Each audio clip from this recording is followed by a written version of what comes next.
Dengan lahirnya Undang-Undang Pidana baru, Undang-Undang Nomor 1 2003 dan sudah diterapkan pada tanggal 2 Januari beberapa waktu yang lalu, ada beberapa hal peluang yang harus kita sikapi secara positif. KUHP baru juga memberi peluang kepada daerah untuk menghidupkan hukum adatnya, menghukum, membuang sejauh-jauhnya, sapa imbauan, menghukum setinggi-tingginya sepenjangkauan. Semua masyarakat di seluruh Indonesia, hukum adatnya adalah menginginkan terjadinya perdamaian di tengah masyarakat. Perda itu adalah menghimpun semua persoalan-persoalan yang ada di Sumatera Barat itu kita lahirkan di Perda Sumatera Barat.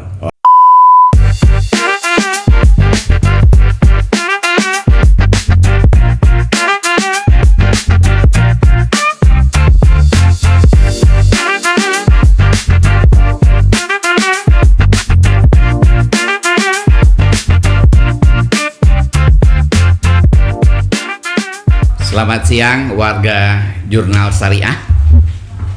Assalamualaikum warahmatullahi wabarakatuh.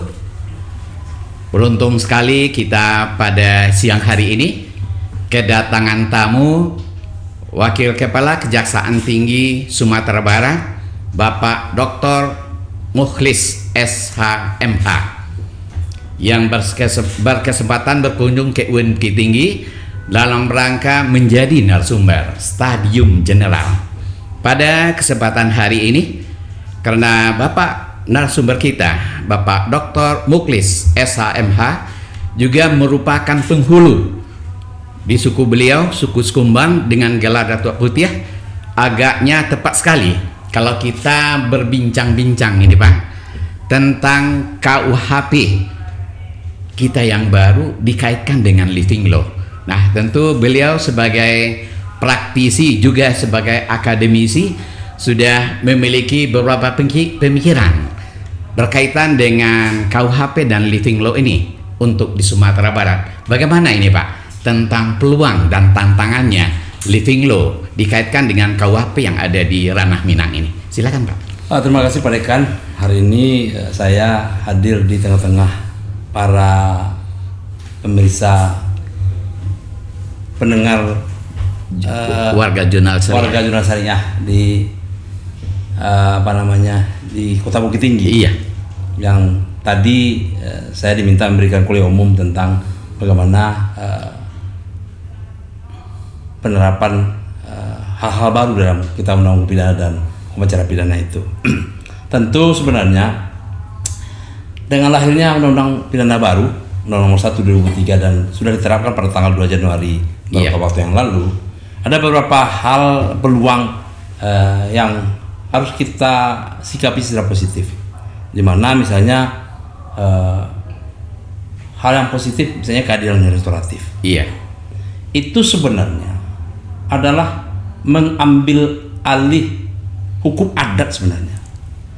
Karena hukum adat itu lebih mengutamakan keseimbangan kehidupan antara masyarakat.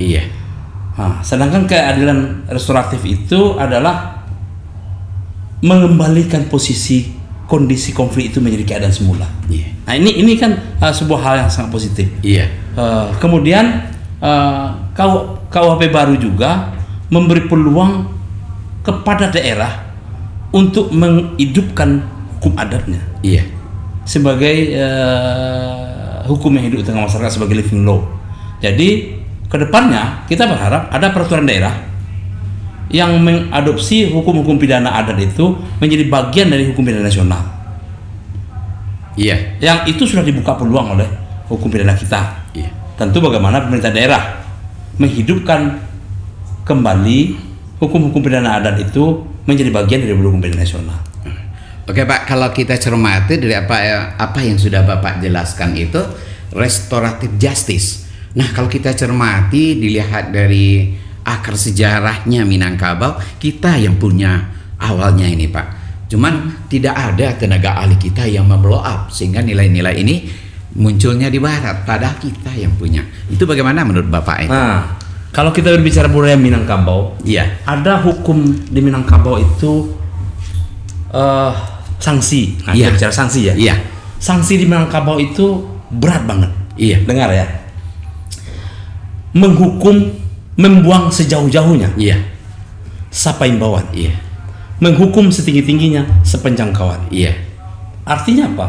Kalau terjadi sanak keponakan kita punya kesalahan, walaupun sudah dibuang sejauh mungkin, Iya. tapi dia bisa kembali karena setelah dia pingin kembali, dia akan kembali. Iya. Kemudian kalau kita gantung pun setinggi-tingginya, kita bisa ambil kembali, Iya. kita turunkan. Nah, ini sebenarnya adalah budaya hukum pidana Minangkabau. Iya. Iya. Nah, kemudian apa kaitannya dengan keadilan restoratif itu? Iya. Karena apa? Dia tidak retributif. Dia tidak memberikan penghukuman pembalasan. Iya. Tapi memberikan kesadaran bahwa perbuatan ini keliru. Iya. Dan ini perlu didudukkan kembali, maafkanlah. Iya. Nah, sesuai dengan budaya Minangkabau, sesuai dengan budaya Islam, bahwa memaafkan itu lebih berharga daripada minta maaf. Iya. Berarti artinya Pak, ketika kita mencoba menggali, restoratif justice itu sebetulnya milik kita. Milik dari masyarakat hukum adat, tidak hanya Minangkabau. Iya. Semua masyarakat di seluruh Indonesia hukum adatnya Iya. adalah menginginkan terjadinya perdamaian di tengah masyarakat. Perdamaian. Tidak menginginkan warganya dihukum. Ya. Cuman kita menggunakan istilah restoratif justice. Iya. Mungkin yang cocoknya apa Pak? Kalau disesuaikan dengan budaya Indonesia. Apa istilahnya? Ya, mungkin itu yang mau kita pikirkan bersama-sama. Soalnya nilai-nilai itu kita yang punya. Kita Cuman menggunakan istilah bahasa asing. Bahasa asing. Nah, ini yang tidak cocoknya. di Minangkabau. Iya, apa? Apa istilah Nah, yang harus kita, yang tapi pasnya gitu, nanti Pak. kalau seandainya kita menggunakan istilahnya di Minangkabau, Iya. kita akan terapkan di peraturan daerahnya. ya mudah-mudahan begitu yang Pak. yang nantinya Iya. hidup menjadi living law yang ada Iya. dengan mengadopsi hukum pidana adat. Iya.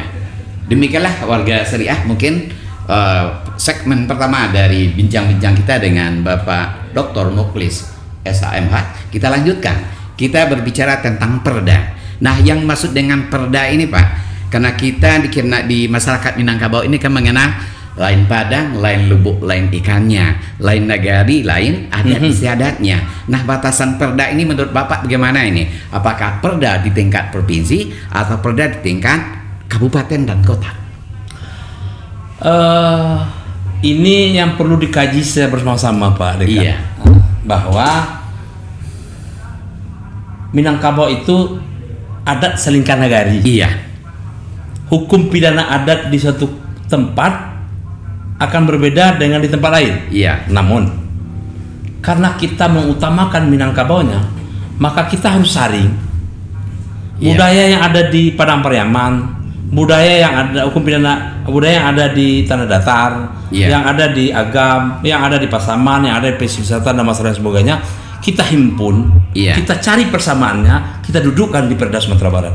Kalaulah semua peraturan daerah membuat perda sendiri sebagai living law, itu menimbulkan kesulitan. Pertama, kesulitan dari penegak hukum sendiri. Penegak hukum ya. Karena yang akan melakukan penegak hukum adalah para penyidik kepolisian, nanti jaksanya adalah jaksa yang ada di Kejaksaan Negeri. Iya. Nah, kalau seandainya masing-masing kabupaten kota membuat perda sendiri dalam hal menghidupkan living law-nya, ini akan menimbulkan kesulitan. Akan beragamlah pidana adat yang ada di Sumatera Barat. Sementara kalau kita tiru Aceh sudah menggunakan kanun yang berlaku di Provinsi Aceh. Iya. Saya berharap itu perda itu adalah menghimpun semua persoalan-persoalan yang ada di Sumatera Barat itu kita lahirkan di Perda Sumatera Barat. Oke. Jadi demikian ya Bapak warga Jurnal Syariah. Agaknya Bapak Mukhlis lebih menekankan kepada Perda Sumatera Barat, berkaca kita kepada kanun yang ada di Aceh. Barangkali demikian saja warga Jurnal Syariah, karena Bapak Mukhlis harus kembali lagi ke Padang.